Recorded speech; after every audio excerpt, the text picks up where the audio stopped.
नमस्कार,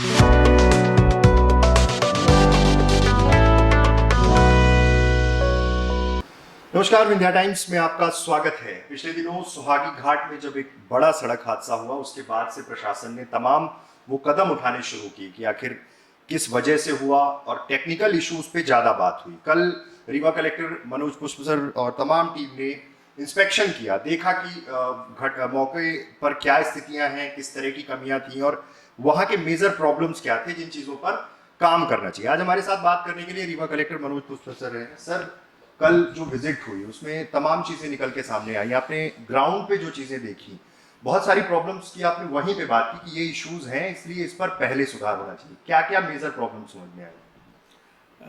खुद जाने से पहले हम लोगों ने एक टेक्निकल टीम भी बनाई थी और टेक्निकल टीम ने भी उसका दौरा किया था। उन्होंने ये महसूस किया है कि दो तरह के काम वहाँ करने की आवश्यकता है।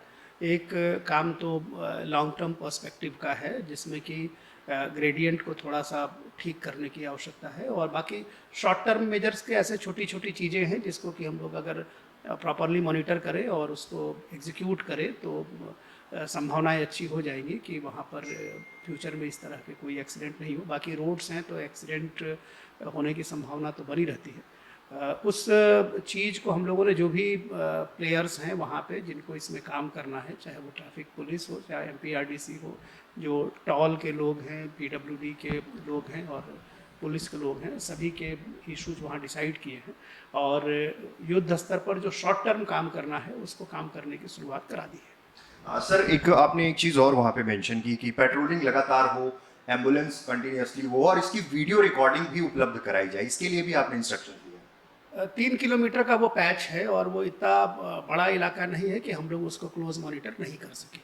तो बात ये की गई है कि जो टॉल का जगह है और वहाँ से 3 किलोमीटर जो शुरू होता है, तो टॉल पर ऑडियो चलता रहे रात के समय, ताकि लोगों को पता रहे कि आगे खतरनाक घाट है। इस तरह के इंडिकेटर्स लगाए जाए।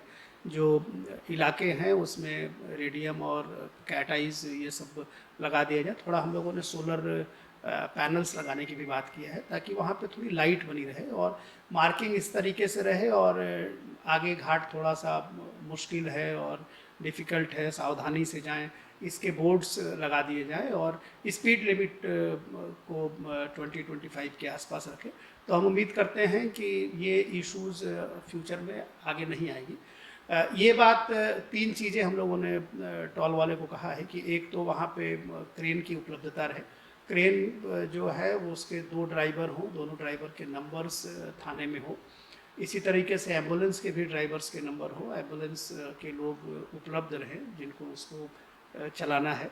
और एक 3 किलोमीटर के भीतर नाइट पेट्रोलिंग लगातार होता रहे, ताकि अगर कोई गाड़ी ख़राब होती है, कोई अगर रुक जाती है, कोई साइड में ड्राइवर गलती से रोक देता है, तो उसको वहाँ से क्लीन कराया जाए। ये सबको क्लियर रहे कि यहाँ पर आपको गाड़ी कोई रोकनी नहीं है, खड़ी नहीं करनी है। अगर कोई खड़ी हो गई तो उसको टोचन करके और उसको बाहर निकाल दिया जाए, ताकि कोई पीछे वाले को इस तरह की कोई परेशानी नहीं आए। इसलिए ज़रूरी है कि रात के समय वहाँ पे हाईवे पेट्रोलिंग टॉल का जो गाड़ी वाला है वो भी करे और हमारे ट्रैफिक पुलिस के लोग भी करें।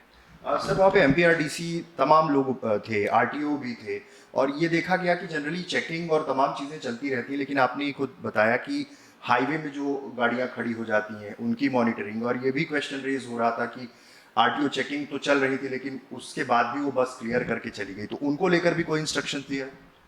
देखिए, जो रूटीन के काम है विभागों को, वो तो उनको करना ही चाहिए, और वो जब जब इस तरह के हादसे होते हैं तो थोड़ी ज़्यादा उनकी मॉनिटरिंग शुरू हो जाती है। तो हम लोग कोशिश कर रहे हैं कि इसको एक रूटीन की एक्टिविटी बनाई जाए, और विशेष स्तर से जो घाट सेक्शन है उस घाट सेक्शन को हम मॉनिटर करने की बात कर रहे हैं, क्योंकि वहाँ पे रूटीन के अलावा भी थोड़े ग्रेडियंट के इश्यूज दिख रहे हैं, तो उसको थोड़ा सा स्पेशल एफर्ट किया जाए। हम लोग रूटीन में भी ये एफर्ट कर रहे हैं कि जितने भी ढाबे हैं और जितने भी पेट्रोल पंप हैं, उनके आसपास के जो लोग हैं उनको सेंसिटाइज किया जाए कि वो इसको सुनिश्चित करें कि उनके पेट्रोल पंप के पास या ढाबे के बाहर जो ट्रक खड़े होते हैं वो अपनी सीमा में खड़े रहें। और इसके लिए भी एक विशेष अभियान हम लोग चलाने वाले हैं, जो कि एक कंटिन्यूअस प्रोसेस जब तक नहीं होगा तब तक आदत नहीं बनती है। तो ये कोशिश की जाएगी कि दोनों जो हमारे मेन हाईवेज हैं उसमें पेट्रोल पंप के आसपास और ढाबों के आसपास जो रात में ट्रक खड़े करने की परंपरा है उसको ब्रेक किया जाए। मध्य प्रदेश में एक बहुत बड़ा विषय जो चर्चा में है वो है खाद की उपलब्धता। किसानों को जो असुविधा हो रही, तमाम जगह से चीजें निकल के सामने आ रही थी, लेकिन रीवा में ऐसी स्थिति नहीं है। रीवा में कुछ दिन पहले जब विजिट हुआ तो ये देखा गया कि खाद उपलब्ध है, किसी भी तरह की भ्रम की स्थिति नहीं रहे। सर, रीवा में उपलब्धता बराबर है और किसानों को खाद मिल रही है। बीच में करैया मंडी में कुछ इश्यूज हो रहे थे, अभी क्या पोजीशन है? क्योंकि अलग अलग जिलों से तो तमाम खबरें आ रही हैं।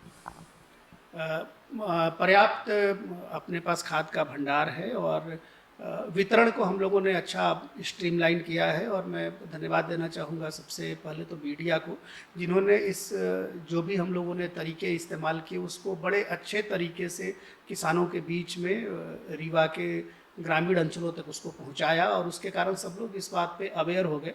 एक तो खाद की उपलब्धता का कोई इशू नहीं है, सोसाइटी में पर्याप्त मात्रा में खाद है। हम लोग इसकी ज्योग्राफिकल मॉनिटरिंग करते रहते हैं।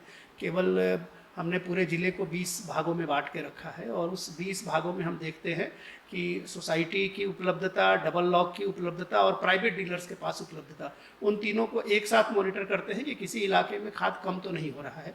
जहाँ भी कम होता है तो उसको हम लोग फीलिंग करने की कोशिश करते हैं। रेक्स हमारे लगातार राज्य शासन की तरफ से पहुँचाए जा रहे हैं और इस बात को क्लैरिटी के साथ लोगों को बताया गया कि आप खाद किसी भी जगह से ले, एक ही कीमत आपको मिलेगी, चाहे वो प्राइवेट प्लेयर हो, चाहे वो डबल लॉक हो और चाहे सोसाइटी हो। तो इस बात को मीडिया के माध्यम से आम किसानों तक बड़ी अच्छे तरीके से पहुंचाया गया और जो थोड़ी बहुत इस तरह के कन्फ्यूज़न थे कि शायद प्राइवेट में ज़्यादा दाम में मिलता हो, वो कन्फ्यूज़न पूरी तरह से ख़त्म हो गया। हमने सभी प्राइवेट प्लेयर से भी बात की और उन्होंने भी बड़ा अच्छे तरीके से इसमें सहयोग प्रदान किया। सभी जगह हमने उसके फ्लैग्स लगाए ताकि लोगों में ये सेंसिटिविटी आ जाए कि वो कहीं से भी खाद ले सकते हैं। तो जो सोसाइटी के हमारे मेंबर हैं वो सोसाइटी से ले रहे हैं और जो डिफ़ॉल्टर हैं या दूसरे ज़िले के या दूसरे इलाके के किसान हैं जिनको कहीं कोई तकलीफ़ है तो वो प्राइवेट से भी और डबल लॉक से ले रहे हैं। आज भी हमने सुबह इसकी डिटेल समीक्षा की है, कहीं भी खाद का कोई इशू नहीं है। हम लोग सोइंग हमारी लगभग 50% के आसपास हो गई है। डीएपी की डिमांड कम भी होने लगी है और हम उम्मीद करते हैं कि एक रिकॉर्ड आने वाला है हमारा, तो नवंबर में तक डीएपी की नीड कम हो जाएगी और जनवरी तक हमारी यूरिया की नीड रहेगी। उसके मंथ वाइज हमने टारगेट्स बना लिए हैं और उसके हिसाब से हम रेक्स भी बुला रहे हैं और उसके वितरण की आप सभी की मदद से अच्छी व्यवस्था कर रहे हैं ताकि किसी भी तरह का कोई हाइप क्रिएट नहीं हो और आराम से लोगों को खाद की उपलब्धता हो। रीवा में सबसे अच्छी चीज़ ये थी कि तमाम जगह एसडीएम, एडीएम सबके नंबर पब्लिश किए गए थे, फ्लैश किया गया था कि अगर कहीं पे भी कोई शिकायत मिलती है या फिर आपको लगता है कि ज़्यादा कीमत पर खाद कोई प्राइवेट दुकानदार बेच रहा है तो आप इसकी शिकायत भी कर सकते हैं। रीवा में खाद की उपलब्धता है और किसी भी तरह की दिक्कत अभी किसानों को नहीं हो रही है। बहुत बहुत धन्यवाद।